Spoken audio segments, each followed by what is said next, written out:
Hi everyone. అదేంటి గోచింగ్ Liang third chapter అని చెప్పి కాంటినెంటల్ డ్రిఫ్ట్ థియరీ ఓపెన్ చేశారు అనుకుంటున్నారా?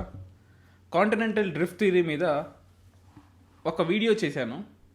ఆ వీడియో వింటే మీకు వల్కనిజం మీద, ప్లేట్ టెక్టానిక్స్ మీద, కాంటినెంటల్ డ్రిఫ్ట్ థియరీ మీద, ప్లేట్స్ ఎలా మూవ్ అవుతున్నాయి, డ్రిఫ్టింగ్ అంటే ఏంటి, వాల్కనోస్ ఎప్పుడు ఫామ్ అవుతాయి, ఎర్త్క్వేక్స్ ఎప్పుడు ఫామ్ అవుతాయి, ఇవన్నీ మీకు ఒకసారి ఈజీగా అర్థమవుద్ది. దాని లింక్ కింద ఇచ్చాను, డిస్క్రిప్షన్లో ఇచ్చాను. ఓపెన్ చేసి ఒకసారి వినండి. అది వింటే మీకు సగం జియోమార్ఫాలజీ ఈజీగా అర్థమైపోతుంది. Third chapter volcanism and earthquake. So మీ అందరి దగ్గర గోచింగ్ లియాంగ్ బుక్ ఉందని నేను అజ్యూమ్ చేసుకుంటున్నాను. లేకపోతే పీడిఎఫ్ డౌన్లోడ్ చేసుకోండి, లేదా ఫిజికల్ కాపీ కొనుక్కోండి. Third chapter volcanism and earthquake. So ఈ బుక్ మొత్తం మీద మనకు ఇంపార్టెంట్ అనేవి స్ట్రక్చర్ ఆఫ్ ద వాల్కనో మనకి ఇంపార్టెంట్. దీని గురించి ఈ చాప్టర్లో మీకు మొత్తం ఒక జిస్ట్గా చెప్తాను, ఒక 10 minutesలో. Origin of volcanoes, exclusive landforms అంటే ఏంటి, వాల్కనో లోపల ఉండే ల్యాండ్ ఫామ్స్ ఏంటి, టైప్స్ ఆఫ్ వాల్కనోస్, అసలు ఈ వాల్కనోస్ ప్రపంచంలో మొత్తం ఎలా డిస్ట్రిబ్యూట్ అయ్యాయి, అంటే పసిఫిక్ రింగ్ ఆఫ్ ఫైర్ అంటే ఏంటి, and hot spring and geyser అంటే ఏంటి, దానివల్ల వచ్చే యూజెస్ ఏంటి, అలాగే ఎర్త్క్వేక్స్ గురించి ఒక జిస్ట్. ఇవి ఈ చాప్టర్లో మనం నేర్చుకోబోతున్నాం. మీ అందరికి తెలిసే ఉంటుంది, గోచింగ్ లియాంగ్లో ఉండే జోగ్రఫీ కానీ లేదా ఫిజికల్ జోగ్రఫీ ఆల్టుగెదర్ కొంచెం డిఫికల్ట్ అంటూ ఉంటాం. పెద్ద డిఫికల్ట్ ఏమీ కాదండి. అంటే ఎర్త్ లోపల ఏముందో మనం తెలుసుకుంటున్నాం అంతే కదా. మన బాడీ లోపల ఏముందో మనం తెలుసుకోవాలి. ఈ స్కిన్ మీద ఆపరేట్ చేయాలంటే లోపల ఎలా పనిచేస్తుంది, ఆర్టరీస్, వెయిన్స్, బ్లడ్, హార్ట్ ఎలా పంప్ చేస్తుందో తెలుసుకోవాలి. అలాగే ఈ భూమి మీద ఉండే మినరల్స్ని మనం చదువుకోవాలంటే, ఈ భూమి మీద ఉండే మినరల్స్ మనం అమ్ముకొని డబ్బులు సంపాదించాలంటే, ఈ భూమి లోపల ఈ మినరల్ ఎలా ఫామ్ అవుతుంది, ఈ మినరల్ నుంచి వచ్చే రాయి ఎలా ఫామ్ అయింది, ఆ రాయి ఎక్కడి నుంచి వచ్చింది, ఆ ఎక్కడి నుంచి అనేది మ్యాగ్మానా, లేదా మ్యాగ్మా కింద ఉండే ఆస్ట్రోనోస్పియర్లో ఉండే మ్యాంటిలా, కోర, మన పైన ఉండే క్రస్ట్ అంటే మనం నిలబడిన క్రస్ట్ ఎక్కడిది అని మనం క్వశ్చన్ చేయగలిగితే ఈ జియోమార్ఫాలజీ చాలా ఈజీగా ఉంటుంది. ఏంటి జియోమార్ఫాలజీ అంటే? జియోగ్రఫీ అంటే ఎర్త్ మీద జరిగే చేంజెస్, జియోమార్ఫాలజీ అంటే ఈ ఎర్త్ మీద జరిగే చేంజెస్ని చదవడం. అంటే జియోగ్రఫీలో ఉన్న డిఫరెన్స్ ఏంటంటే జస్ట్ ఎర్త్ని చదువుతావు, మార్ఫాలజీలో మార్ఫింగ్ చేంజెస్ని చదువుతాం జియోమార్ఫాలజీస్లో. సో ఈ చాప్టర్ వల్కనిజం అండ్ ఎర్త్క్వేక్స్లో మీకు ఇంపార్టెంట్ ఏంటి, అసలు ఏం చదవాలి చెప్తాను. పేజ్ నెంబర్ 20 అంటే ఇప్పుడు మీకు చూపించే పేజ్ ఏదైతే ఉందో, అన్ని పేజెస్ని చూపించదలుచుకోలేదు, కొన్ని పేజెస్ చెప్తాను. అండ్ మిగతావి మీకు ఏం చదవాలి ఏం చదవకూడదు చెప్తాను. పేజ్ నెంబర్ 20లో ఉండే డయాగ్రామ్ చాలా చాలా ఇంపార్టెంట్. అంటే వాల్కనిజం అంటే మనం అనుకుంటాం పైకి కనిపించే వాల్కనో ఒక కోన్ షేప్లో ఉంటుంది, అది ఎప్పుడైనా పేలొచ్చు అని. కానీ దాని లోపల ఎంతో ఇంటర్నల్ స్ట్రక్చర్ ఉంటుంది. ఆ ఇంటర్నల్ స్ట్రక్చర్ మీకు చూపిస్తాను ఇప్పుడు. ఇలా ఉంటుంది. మనం ఎక్కడో పైన వాల్కనో దగ్గర నుంచున్నాం, లావా ఫ్లో అని ఉంటుంది కదా, అక్కడ మనం నుంచున్నాం. ఇంకా క్లియర్గా చెప్పాలి అంటే మనం చూసేది, మనం కనిపించేది నిజం కాదు. అంటే మనం ఇక్కడ ఎక్కడో నుంచోనంటే దాని కింద ఎంతో ఉంది.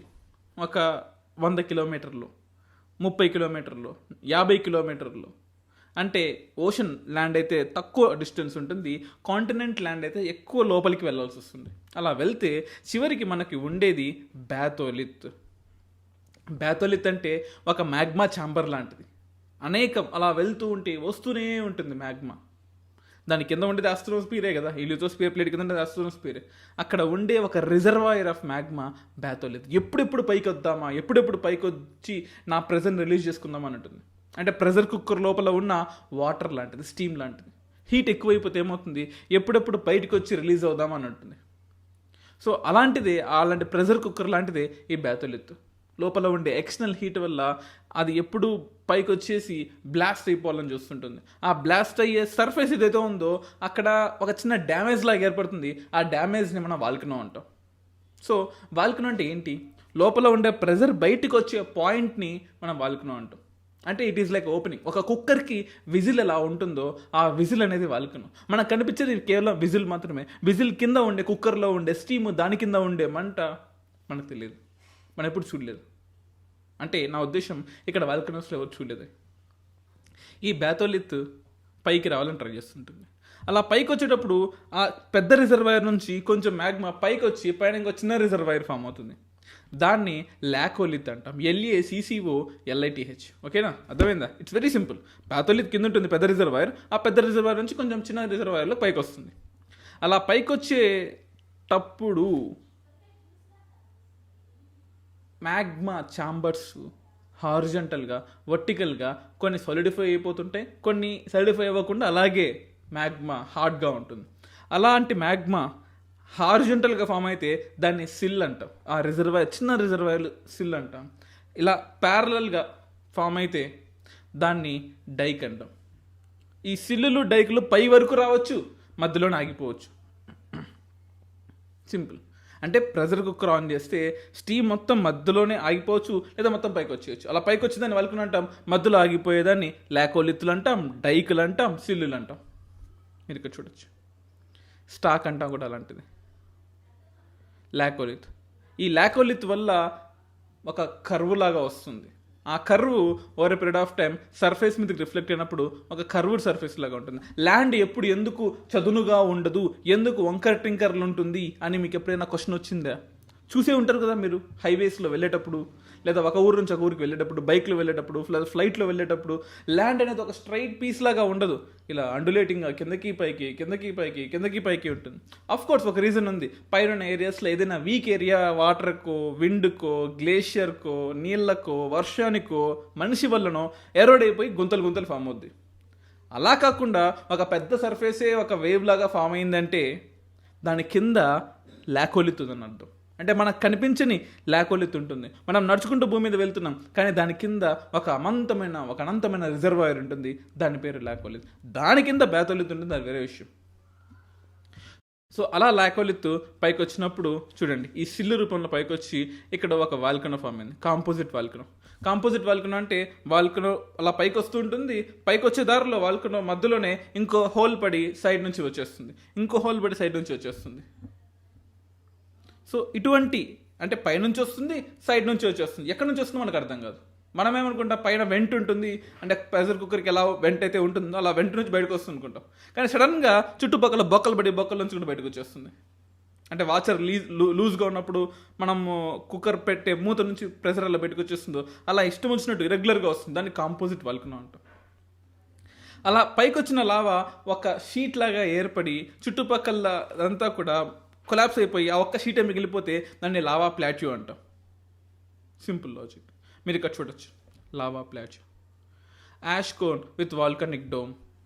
అలా ఉన్న వాల్కనో ఒకసారి పై లేయర్ పగిలిపోయి కిందకి కుప్పగూలిపోతుంది, అప్పుడు యాష్ మాత్రమే మిగులుతుంది. అటువంటి దాన్ని యాష్ కోన్ అంటాం, కాల్డెరా అంటాం ఇంకా చెప్పాలంటే. లేదు ఆ ఒక్కదానిలో నీళ్లు నిలిచిపోయాయి అనుకోండి, దాన్ని కాల్డెరా లేక్ అంటాం. Simple, very very simple. ఇక్కడ చూడొచ్చు మీరు పేజ్ నెంబర్ 20లో ఉన్న ఇమేజ్ యొక్క ఎక్స్ప్లెనేషన్. సో బ్యాథోలిత్ అలా పైకి వచ్చినప్పుడు లాకోలిత్, కానీ ఇక్కడ చూడొచ్చు ఇలా సాసర్ షేప్లో ఉంటే దాన్ని లాపోలిత్ అంటాం. ఇలా అండులేటింగ్ పైన కింద ఉంటే దాన్ని యాంటీక్లైన్ సింక్లైన్ అంటాం కదా ఒక వేవ్లో, అలాగా ప్యాథోలిత్ ఉంటాం దాన్ని. సిల్లు, డైక్. ఇలా డైక్ నుంచి కూడా మ్యాగ్మా లీక్ అయిపోయి సపరేట్గా వచ్చేస్తుంది. ఇది వాల్కనో. మెయిన్ వాల్కనో నుంచి రాకుండా ఒకసారి సైడ్ నుంచి వచ్చేస్తుంది. దీన్ని పారాసైట్ కోన్ అంటాం, కాంపోజిట్ వాల్కనోస్ అంటుంటాం. చూడండి, బ్యాథోలిత్ is a huge mass of igneous rocks, usually granite, which after removal of the overlying rocks formed in the massive and resistant upland regions such as Wicklow Mountains of the Ireland and the uplands of Brittany.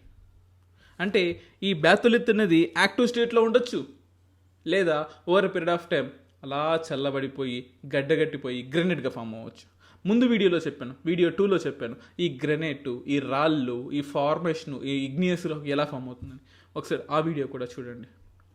అలాగే mid oceanic ridges గురించి కూడా మనం తెలుసుకోవాలి. అంటే లోపల ఉన్న magma బయటికి రావాలని ఎప్పుడైతే ట్రై చేస్తూ ఉంటుందో, అలాగే సముద్రంలో ఉన్న మ్యాగ్మా కూడా బయటికి రావాలని ట్రై చేస్తుంది. అదేంటి సముద్రంలో మ్యాగ్మా ఉండడం ఏంటి అని అనొచ్చు. మనం సముద్రం మీద షిప్లో వెళ్తున్నాం, షిప్ నుంచి దూకేసాం, ఒక 9 కిలోమీటర్లు లోపలికి వెళ్ళిపోతాం, 7 కిలోమీటర్లు, డిపెండ్స్. ఒక్కోసారి 2 కిలోమీటర్లు ఉంటుంది, ఒక్కోసారి 7 కిలోమీటర్లు ఉంటుంది, మెరీనా ట్రెంచ్లో 12 కిలోమీటర్లు ఉంటుంది, ఇట్ డిపెండ్స్. అంత లోపలికి వెళ్ళిపోయిన తర్వాత చివరికి వచ్చేది ల్యాండే కదా, అక్కడ కూడా భూమే కదా ఉంటుంది కింద, అంత 12 కిలోమీటర్ల కిందనే కానీ ఆ భూమి కింద కూడా మ్యాగ్మానే ఉంటుంది కదా. ఆ మ్యాగ్మా కూడా పైకి రావాలని ట్రై చేస్తుంది. అలా పైకి రావాలని ట్రై చేస్తున్నప్పుడు ఆ మ్యాగ్మా పైకి వచ్చి ఇలా స్ప్రెడ్ అయ్యి వెళ్ళిపోతుంది. అలా స్ప్రెడ్ అయ్యి వెళ్ళిపోయేటప్పుడు అక్కడ ఫామ్ అయ్యే అంటే ఆల్మోస్ట్ 1200 డిగ్రీల మ్యాగ్మా బయటికి వచ్చి 27 డిగ్రీలో, 23 డిగ్రీలో, 15 డిగ్రీలో నీళ్ళకి టచ్ అయినప్పుడు గడ్డగట్టిపోతుంది. అలా గడ్డగట్టిపోయినప్పుడు అలా మ్యాగ్మా వచ్చి వచ్చి వచ్చి గడ్డగట్టిపోయినప్పుడు అదొక మౌంటైన్ లాగా ఫామ్ అవుతుంది. ఆ మౌంటైన్ని రిడ్జ్ అంటాం. సముద్రం మధ్యలో ఫామ్ అవుతుంది కాబట్టి మిడ్ ఓషానిక్ రిడ్జెస్ అంటాం మనం. చూడొచ్చు మీరు, ఎక్కడైతే ఈ ప్రపంచం మనం ఉండే కాంటినెంట్స్ అన్ని కూడా ప్లేట్స్గా ఉంటాయి. అంటే ఒక్కో ప్లేట్ ఒక్కో కాంటినెంట్ లాగా ఉంటుంది.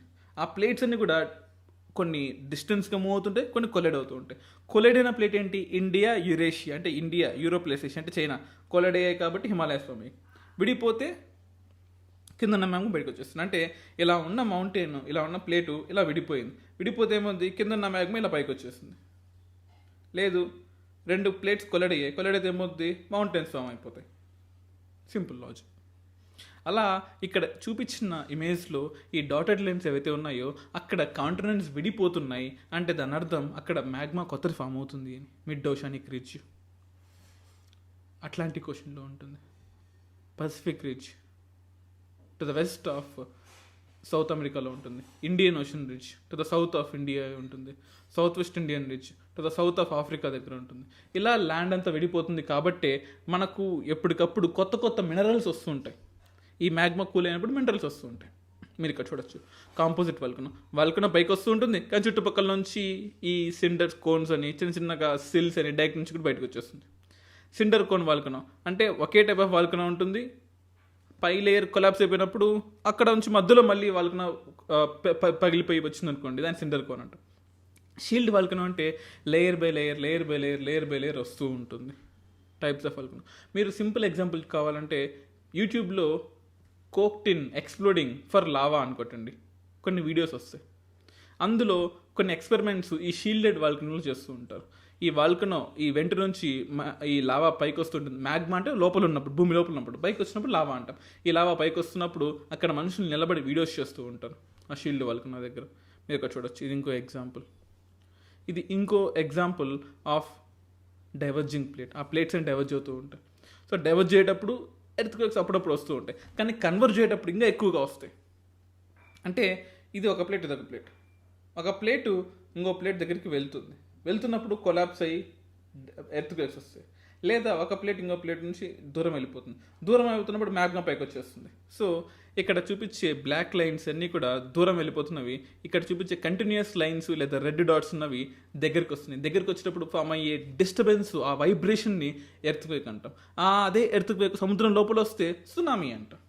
సింపుల్గా చెప్పాలంటే చూడొచ్చు, ఆ చుట్టుపక్కల ఎక్కడైతే 2 ప్లేట్స్ గుద్దుకుంటున్నాయో ఆ చుట్టుపక్కల ఫామ్ అయ్యే డిస్టర్బెన్సెస్ని మనం ఎర్త్క్వేక్స్ అంటాం. అప్పుడు వాల్కనోస్ ఫామ్ అవుతాయి. ఆ చుట్టుపక్కల పసిఫిక్ ఓషన్ చుట్టుపక్కల అది జరుగుతూ ఉంటుంది కాబట్టి ఈ ఏరియాని మనం పసిఫిక్ రింగ్ ఆఫ్ ఫైర్ అంటాం. అంటే ఎప్పుడు ఒక రింగ్ లాగా ఫైర్ అనేది వస్తూ ఉంటుంది, మ్యాగ్మా అనేది రిలీజ్ అవుతూ ఉంటుంది. కాబట్టి లావా అనేది మనం శాటిలైట్స్ చూసినప్పుడు ఇదంతా ఒక పసిఫిక్ రింగ్ ఆఫ్ ఫైర్లా కనిపిస్తూ ఉంటుంది. కాల్డేరా యొక్క ఎగ్జాంపుల్ ఇందాక ఎక్స్ప్లెయిన్ చేసింది కదా, దాని యొక్క నోట్స్ ఇచ్చాను ఇక్కడ.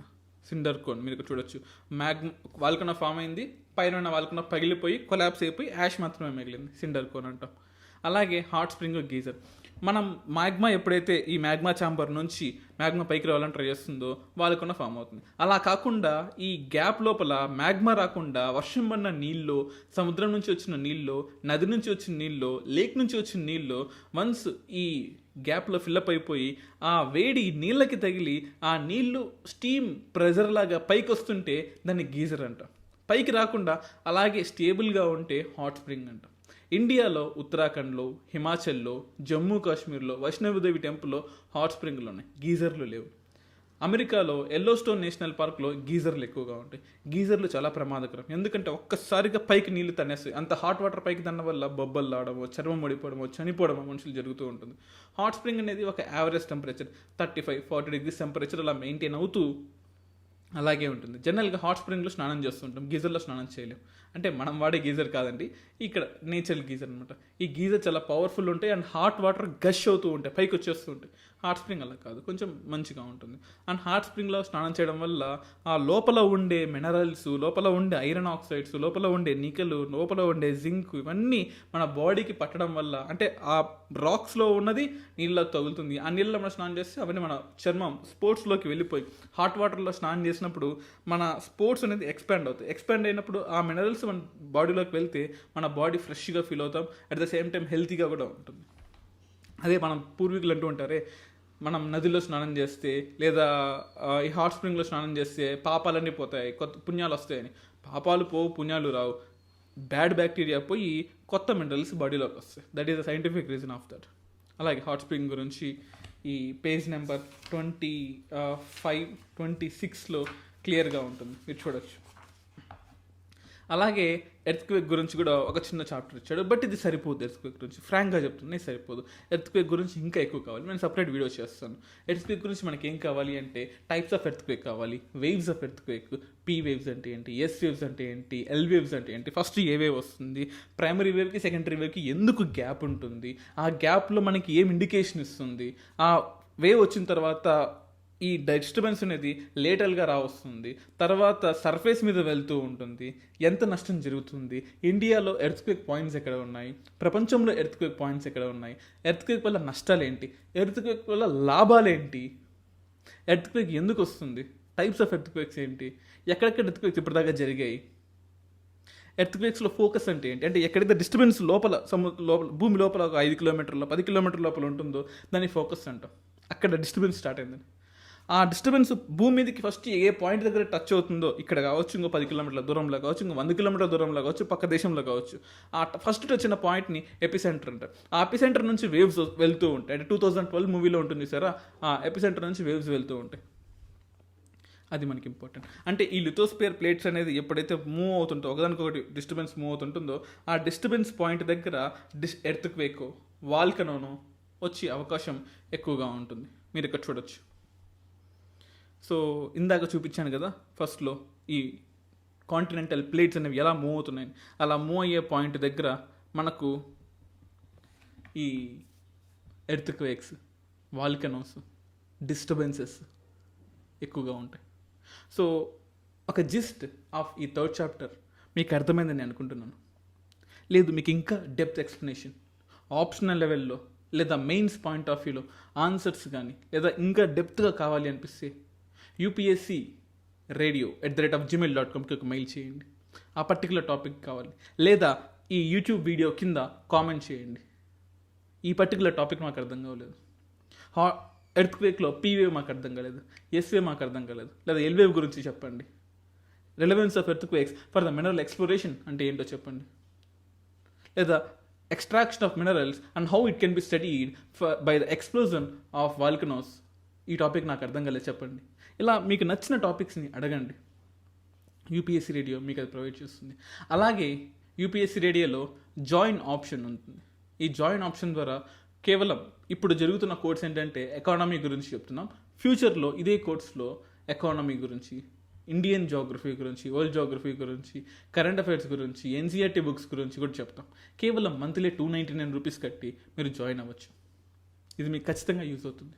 మీ ఫ్రెండ్స్ కూడా చెప్పండి, కేవలం చాలా తక్కువ ప్రైస్లో యూపీఎస్సీ రేడియో వాళ్ళు ప్రొవైడ్ చేస్తున్నారు, జాయిన్ అవుదామని చెప్పండి. వాళ్ళకి హెల్ప్ అవుతుంది, మీకు హెల్ప్ అవుతుంది. అలాగే యూపీఎస్సీ కోసం మేము ఒక రేడియో కూడా స్టార్ట్ చేసాం.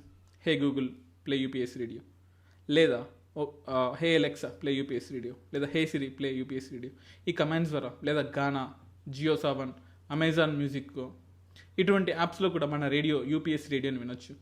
ఆల్మోస్ట్ ఒక 60 ఎపిసోడ్స్ చేశాము, ఇంకొన్ని చేస్తూ ఉంటాము. ఎవ్రీ వెడ్నెస్డే కొత్త సీజన్ రిలీజ్ అవుతుంది. ఇండియన్ కాన్స్టిట్యూషన్ గురించి వింటూ ఉండండి, నాలెడ్జ్ని గెయిన్ చేయండి, షేర్ చేయండి, అండ్ లైక్ చేసి సబ్స్క్రైబ్ చేయడం మర్చిపోవద్దు. Thank you.